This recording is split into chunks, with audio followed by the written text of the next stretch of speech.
Bonjour à tous. Donc comme prévu, je voulais revenir avec vous aujourd'hui sur les facteurs de stress liés à une épidémie.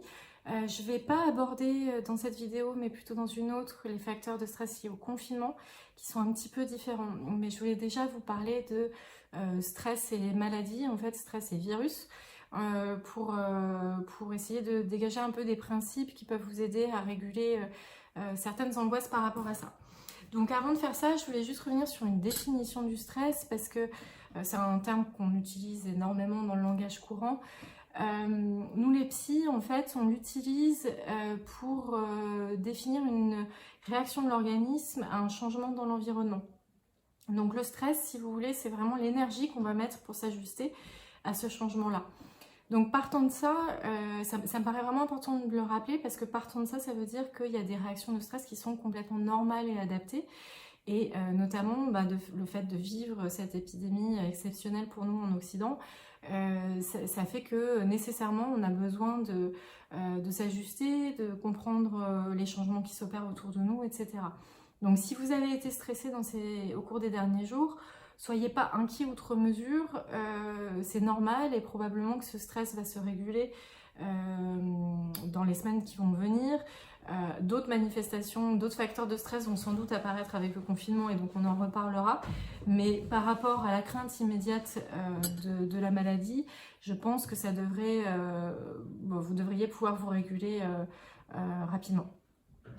Donc ce qui est important de noter, c'est que même si cette situation elle est stressante et qu'elle est désagréable, elle va pas nécessairement laisser des traces chez vous pendant des années et des années.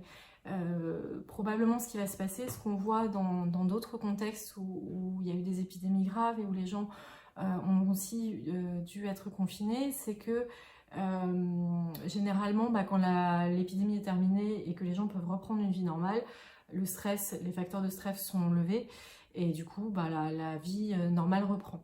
Donc on n'est pas sur des situations de ce qu'on appelle le stress traumatique en psychologie parce que on n'est pas dans une situation où, même s'il y a une menace diffuse qui n'est pas agréable, mais si vous n'êtes pas malade vous-même ou si vous n'avez pas de proches malades, voire décédés, c'est juste une situation qui est désagréable, mais c'est pas une situation traumatique au sens où ça va laisser une blessure à vie dont vous aurez du mal à vous remettre.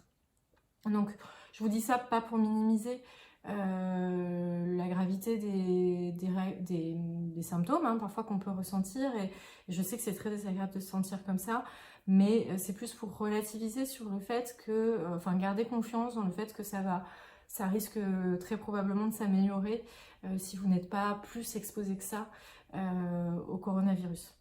Voilà, donc première chose.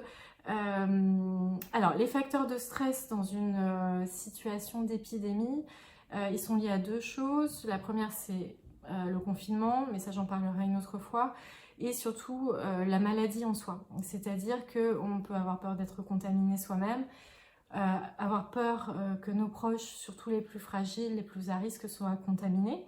Et ça, c'est aggravé maintenant par le fait que le confinement peut nous empêcher d'être à proximité des personnes les plus fragiles parce qu'on ne veut pas les surexposer, parce qu'elles sont loin et qu'on n'a pas le droit de se déplacer.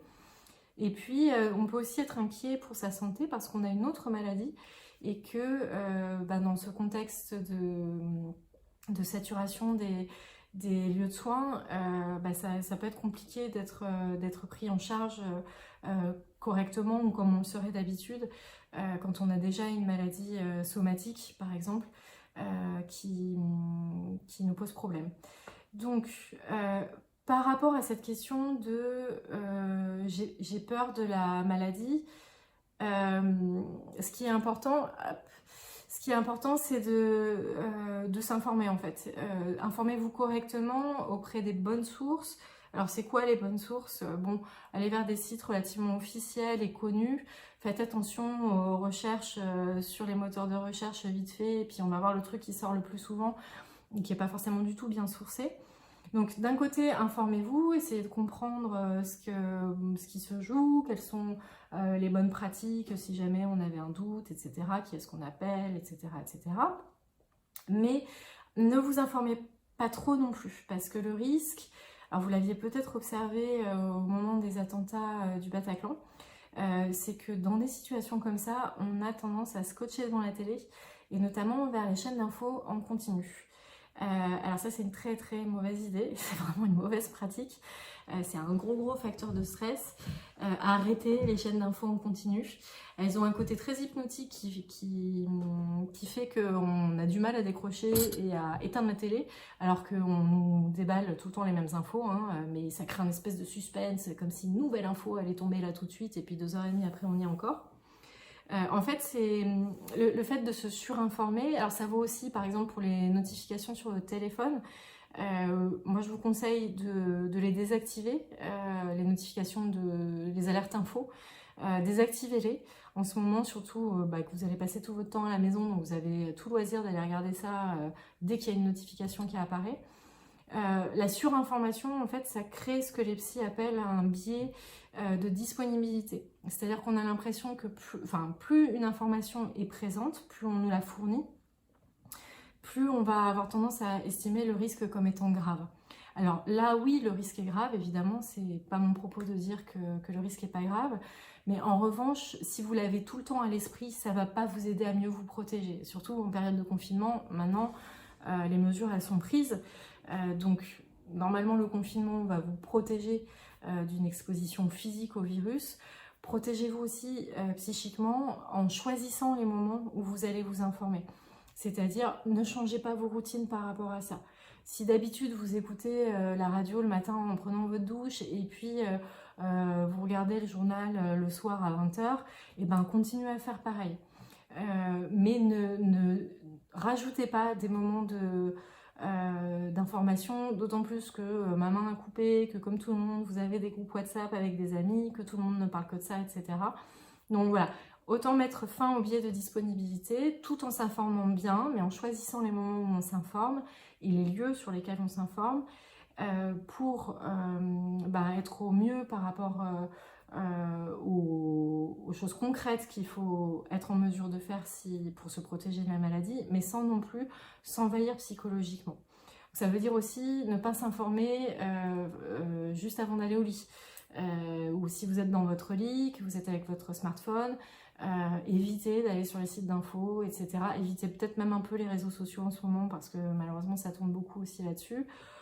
Donc coupez un peu l'information et dosez ce que vous avez besoin de savoir et qui vous sera utile, et ce qui va vous surcharger et vous stresser davantage. Concernant les craintes vis-à-vis de vos proches, si vous êtes loin d'eux, si vous êtes près d'eux mais vous n'avez pas le droit d'aller les voir, je vous recommande évidemment de rester en contact régulier avec eux et peut-être de convenir de rendez-vous avec eux, téléphoniques, visio, etc. Parce que si vous appelez de façon un peu erratique à n'importe quelle heure, que la personne ne répond pas et que ça vous fait flamber au niveau de l'inquiétude, etc., c'est pas une bonne stratégie. Donc on peut, si vous sentez que vous êtes un peu sur cette pente de j'ai tout le temps besoin de vérifier si l'autre va bien alors que la personne n'est pas malade, etc., essayez plutôt de vous fixer des rendez-vous téléphoniques, quitte à ce que ce soit plusieurs fois par jour. Et évidemment, je vous encourage à mettre la visio si vous pouvez, puisque on va manquer de contacts sociaux. On en reparlera dans la vidéo sur le confinement, mais on va manquer beaucoup de contacts sociaux dans la période qui va venir. Donc si on peut se voir, c'est plutôt sympa. Voilà. Donc voilà pour les facteurs de stress liés à la maladie, et je reviens rapidement vers vous avec les autres facteurs de stress et puis surtout comment faire face à tout ça. À bientôt!